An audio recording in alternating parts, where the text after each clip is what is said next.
If you like to eat more veggies, you have to try this Thai-inspired salad, the thinly sliced vegetable, the umami, tangy, sweet and sour dressing. Can't go wrong. Welcome to the channel. This video will help you to understand how to make a tasty salad.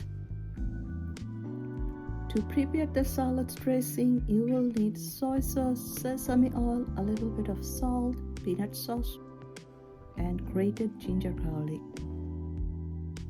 For the heat, you need to add any type of chili.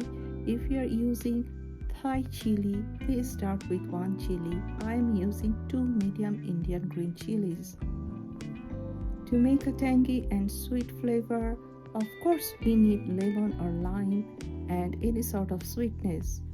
One who has a sugar resistance issues should use an alternative of sugar like stevia. This dressing is so flavorful you can use it with any vegetable.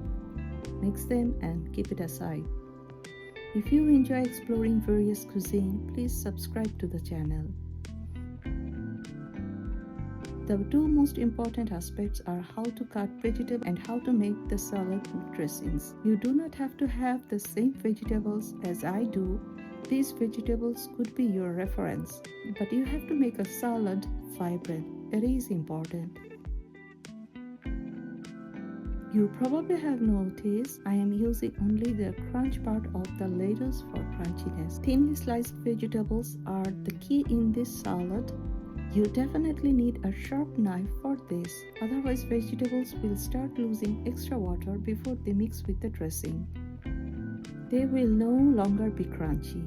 Cucumber, bell pepper are high in water retention, so it is okay if your vegetables gets watery a little bit while they are sliced. Diagonally cutting is important to retain crunchiness. I personally like the thinner carrot julienne in salad. If you do not like the pungentness of the onion, then you can skip the red onion part. For herbs, you can definitely use Thai basil, and for the nutty flavor, peanuts are always welcome. Just for my personal preference, I am gonna use roasted cashew nuts. Your vibrant vegetables and yummy dressings are ready. Why are we waiting for? Start mixing. Mix, mix, mix. Some simple tips are to avoid bitterness in zest. Please grate only the colorful surface of your lime or lemon. Always start with the minimum heat so that you can have extra room to add on. You can always add some fruits of your choice in the salad. Let's serve it, which is fresh, vibrant, offering a symphony of colors, textures, and flavor. If you like the video, please subscribe. Thank you for your support and see you soon.